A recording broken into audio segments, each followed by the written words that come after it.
So I never thought I'd be sharing this with internet strangers, but here we go. Y'all are not going to believe the audacity of my now ex-boyfriend Logan. We'd been dating for almost 2 years, living together for 6 months in our apartment in Reno. Everything seemed pretty solid between us, or so I thought. Logan had always talked about wanting to go to Burning Man, like non-stop. If you've never heard of it, it's this massive art festival in the Nevada desert where people build this temporary city called Black Rock City. Tickets are super expensive and hard to get. We're talking like $500, $1,500 per person, and that's just to get in. Then you need camping gear, food, costumes, the whole 9 yards. I wasn't really into the idea myself. The thought of being in the desert for a week with no real showers, dust storms, and porta potties, hard pass. But I supported his dream, you know? I was like, save up, babe, and maybe next year you can go. Well, turns out Logan didn't want to wait, and he definitely didn't want to save his own money.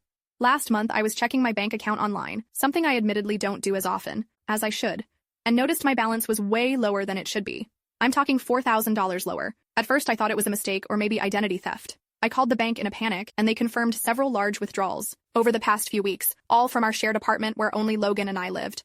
I confronted Logan about it that night. He got all defensive and claimed he had borrowed the money for a surprise and was planning to pay me back. I might have even believed him if I hadn't opened Instagram while he was in the shower and seen that he'd been DMing with some girl named Amber about their upcoming magical Burning Man adventure together.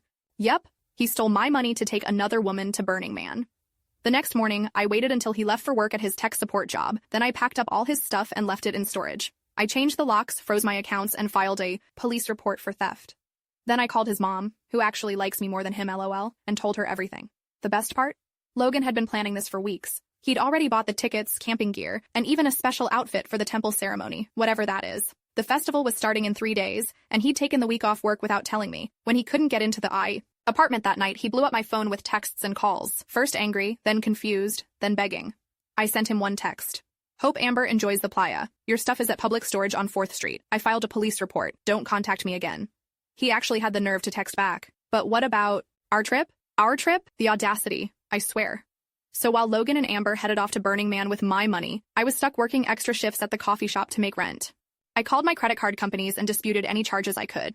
I also reported the theft to the police, though they weren't super helpful at first. They said since we lived together and had occasionally shared expenses, it would be hard to prove theft rather than a relationship dispute. But I had documentation of the withdrawals and text evidence of him admitting to borrowing it without permission, so they finally took a report. For a week, I saw nothing from Logan except his Instagram stories from Burning Man. There he was, in the desert, living it up with this Amber chick who, by the way, looks nothing like me.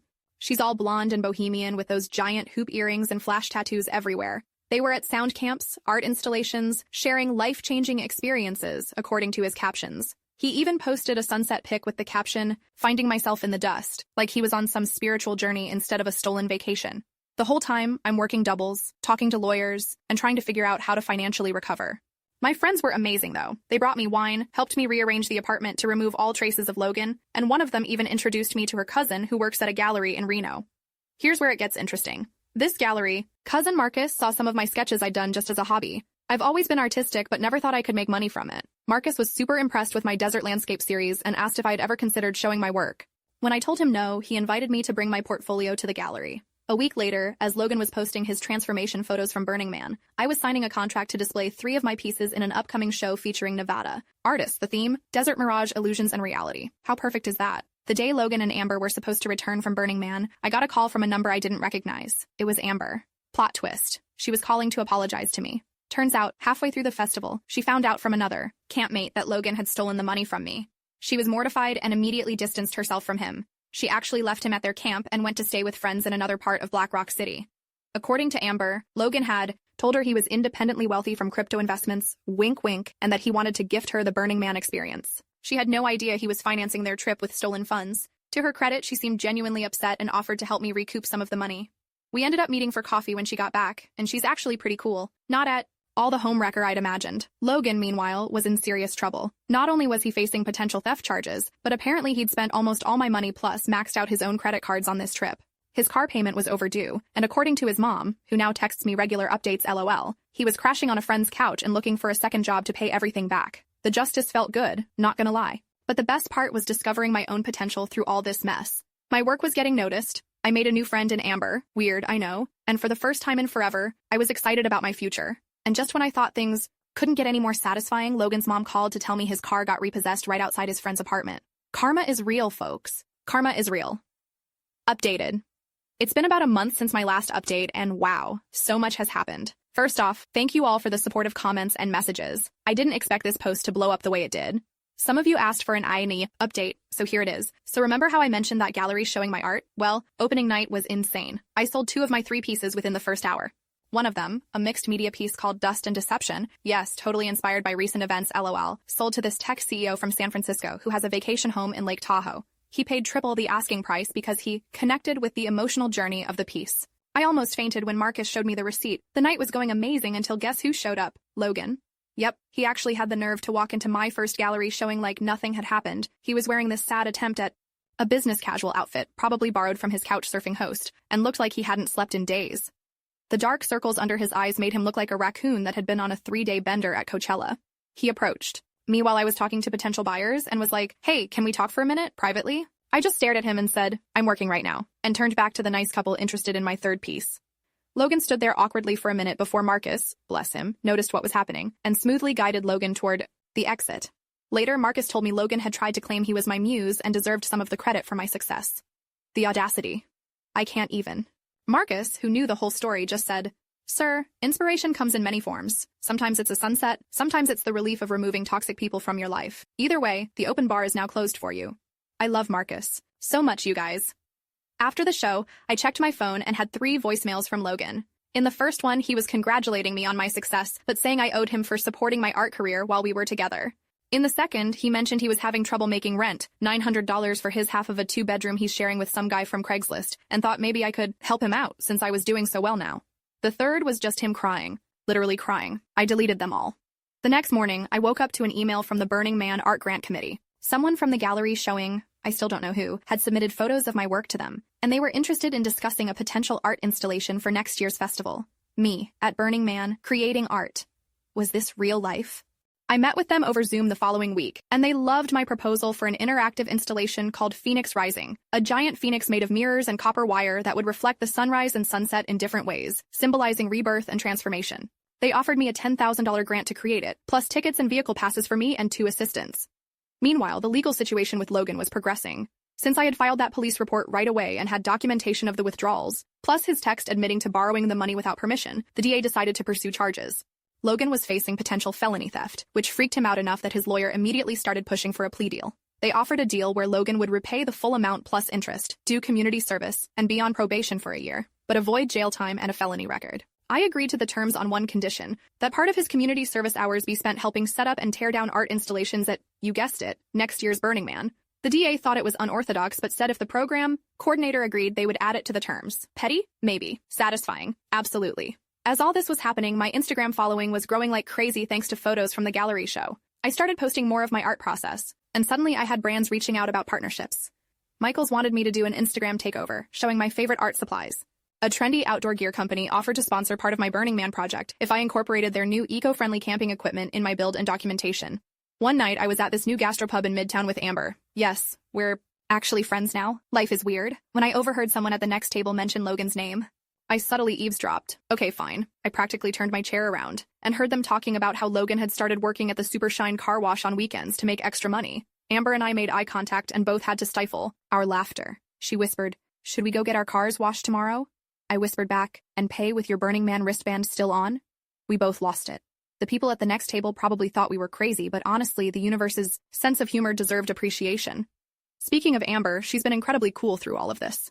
She actually helped me with some early sketches for my Burning Man installation, since she's been to the festival twice before and understands the environment better than I do. She knows what materials would survive dust storms and which wouldn't. Who would have thought my ex's almost festival fling would become one of my closest collaborators? Last weekend, something wild happened. I was at Home Depot picking up supplies for a new art piece when I literally ran carts with Logan's mom, Diane. Instead of being awkward, she gave me a huge hug right there in the paint aisle. She told me Logan had finally admitted to her the full extent of what he'd done, and she was deeply ashamed of her son. Then she asked if she could see my art sometime. I invited her to my studio, aka my transformed spare bedroom, the next day. When Diane came over, she brought cookies and told me all about how Logan was struggling to make the restitution payments, while also covering his rent and car payment. Apparently, he got his car back after borrowing money from his older brother.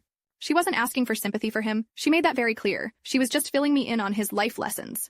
As she was leaving, Diane handed me an envelope. Inside was $500 cash. I tried to refuse it, but she insisted, saying, "This isn't from Logan, this is from me. I raised him better than this, and I feel partly responsible. Please take it as an investment in your Burning Man project. I want to see you succeed where he failed." I hugged her and cried a little. Family isn't always who you expect it to be, you know? In other news, that tech CEO who bought my first piece commissioned 2 more works for his offices in San Francisco. He's flying me out next month to install them personally and meet his team of creative consultants. He's also invited me to some fancy Silicon Valley party where I might meet potential sponsors for future art projects. Is this real life? Meanwhile, Logan tried to add me on LinkedIn last week with a message saying he's exploring opportunities in the art world and thought we could network. I'm sorry, what?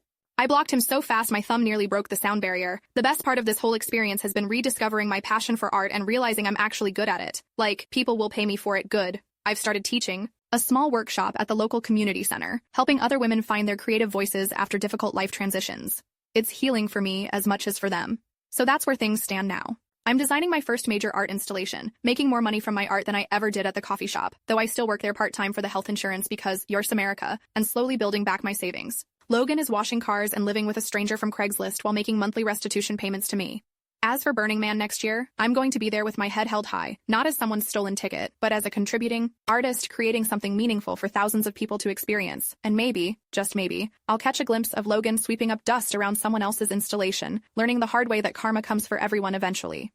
Final update. Hey everyone, it's been almost a year since this whole saga began, and I promised some of you a final update after Burning Man. Well, I just got back yesterday, still covered in playa dust despite my best efforts to shower it all off, and I can't wait to tell you how it all turned out. My installation Phoenix Rising was an absolute hit. The Burning Man organizers actually placed it along one of the main pathways, which meant thousands of people experienced it every day. I can't even describe the feeling of watching people interact with something I created, seeing them take photos underneath it at sunrise, or overhearing their conversations about what it meant to them.